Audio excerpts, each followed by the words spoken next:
We're having technical difficulties. Can you hear me, Mother? I can. Turn that sound down, Johnny. Yes, I'm on the air now. I'm so excited you're calling in. I always love when you call in. I know you do.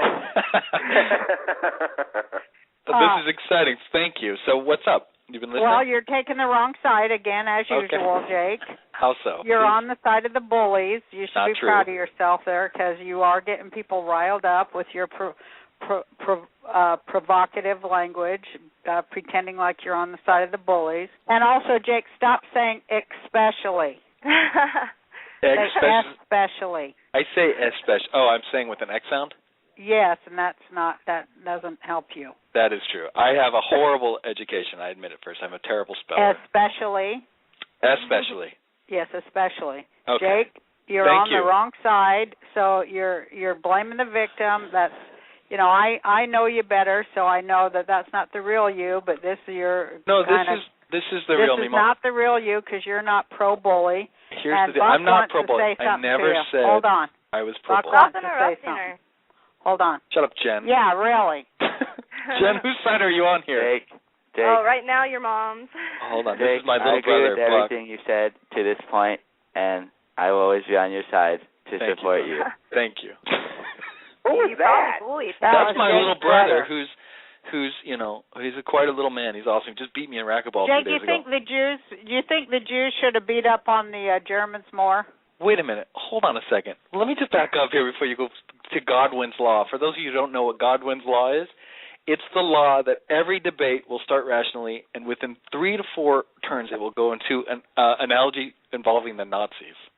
So let's hold you're off talking about bullies, right? So you agree that the Nazis were bullies to the Jews, yes or no? Yes, of course. To many people, not so just you the think Jews. it was the Jews' fault because they were too big of pussies? To what? That brought on the Nazis? To the Nazis, that they didn't stand up to them more because they were too big of pussies? Well, this is an interesting question, and I don't want to give too much away, but you and I have had this conversation before, and I think you're oversimplifying it, and I don't want to get anyone in trouble, but I do believe, yes, very much so, that the world has a history, if you go back and read history, of bigger, stronger, tougher, meaner sons of bitches with bigger weapons can do pretty much whatever they want. And the only way to stop them, the only way to stop them is to meet them with force. And yes, it's obviously a much bigger issue that you're talking about gassing millions of people as opposed to telling a kid to lose a few pounds. I think it's a little unreasonable. But the point is there. If a bully is pushing you, then you need to stand up to the bully. Jake, shut up. Jake, you were not a fat kid, although you are a fat adult. I was a fat kid. That is not true. And you know what? I was bullied. I was bullied by quiet. Jordan. Let her finish a sentence. Shut up, Jen. I'm going to mute you. Go ahead, Mother. Jake, you I'm just, shut up, you guys. I'm just like telling you that I understand. Let's go to, cut to the chase. I totally agree with you that people have to throw off force and bullies. If that's what you're saying, I totally agree with you, as you know. And that if that's where you're getting to with this, then totally I'm in 100% support of everything you're saying there. But you don't have to go all the right-wing way, Jake. I'm not right-wing. You could stay in the middle there. I don't have a right-wing bone in my body, first of all. Second of all, let me just ask you this question. What I said was, I'm not blaming the victim. I'm actually blaming the parents of the victims, to be honest, because your kids should be taught to have self-respect and confidence and to stand up, like Jen's saying with her kid. When she did the use your words thing and he lost his lunch, she said, "Why did you lose your lunch?" And started to show him. She didn't get to finish her story, but she was showing him how to take care of it physically if it needed to get there. And that's the problem, really, is you have a generation of parents that are telling their kid not to handle it. When I spoke to the teacher myself about it, she told him to pack a backup lunch so that if someone takes his lunch again, he feels secure. Oh, I see what you're saying then. Yes. I see what you're saying, to totally dumb down and make victims of an entire generation. That is what the bullies of this country are up to and what they're doing, absolutely.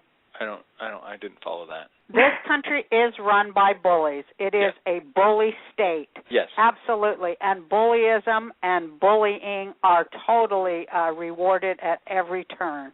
And it is up to the bullied, the citizens, to get rid of these guys and meet force with force. If that's what you're saying, Jake, I totally agree. Of course that's what I'm saying. Yes, that's what I'm saying. And that's why I'm running for president. Okay, continue. Thanks, everybody. Thank you. Bye. Stop saying especially. Jen, you really don't shut up, though, just so you know. That's such horse shit. First of all, Jen, fucking Jen, Madlou, listen to me, you fucking ignorant ass-face. Here's the deal.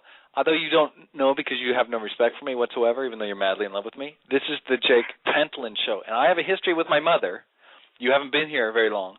That even though it's my show and I provide a forum for people to talk, it's usually considered respectful to allow the host to interject from time to time. There was a time when my mother called into my show and talked for 45 straight minutes, and the soundboard operator was so scared of her he wouldn't mute her. And I ended up being insulted for 45 straight minutes on my own show. So I'm allowed to talk. Good ratings, though. I bet it got you some good ratings. Well, I don't know. It was my last show because my mom fired me the next day. Oh, that's right. That's right. Yes. So here's the point. Your son was bullied. Your son had the incident. And tell again, I don't know if people heard. What did the teacher tell you when he got his lunch stolen? What did the teacher tell him? She said she gave me a solution for next time because I talked to her separately, to be the parent because he's 6 years old. He still needs some scaffolding. And she told me pack him a backup lunch, in his backpack, a dry goods type one, granola bar, raisins, and water. And that way he won't feel insecure or nervous that he won't have food again. Wow. And I wasn't satisfied with that. That's when I sat him down, and we've had a few incidents since then. I said, I'm sorry. If your life is at stake, if your food is at stake, it's primal. You get your food back. That was my point. Get your food back. And I had to almost pretend, because in my heart I didn't feel this way, but I had to pretend like I was upset with him that he let someone get his food. Because it was like someone his size. It wasn't a big sixth grader. It was another first grader. And I'm like, you grabbed that food back, because the kid put it down, smashed it on the table in front of him, then took it to the bathroom and dumped it, whatever. So he had the opportunity to get it back. And I said, next time you get it back. And that didn't traumatize him. I think it empowered him. Good for you. Well, this is really why I asked you to come on. You translate me well.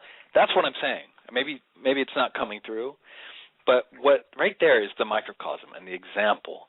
A teacher who's supposed to be someone a student looks up to, a model of society, and the teacher tells Jen when her son got his lunch stolen, instead of saying, hey, he should fight for his lunch, she told the mother to pack another lunch so he wouldn't get his feelings hurt.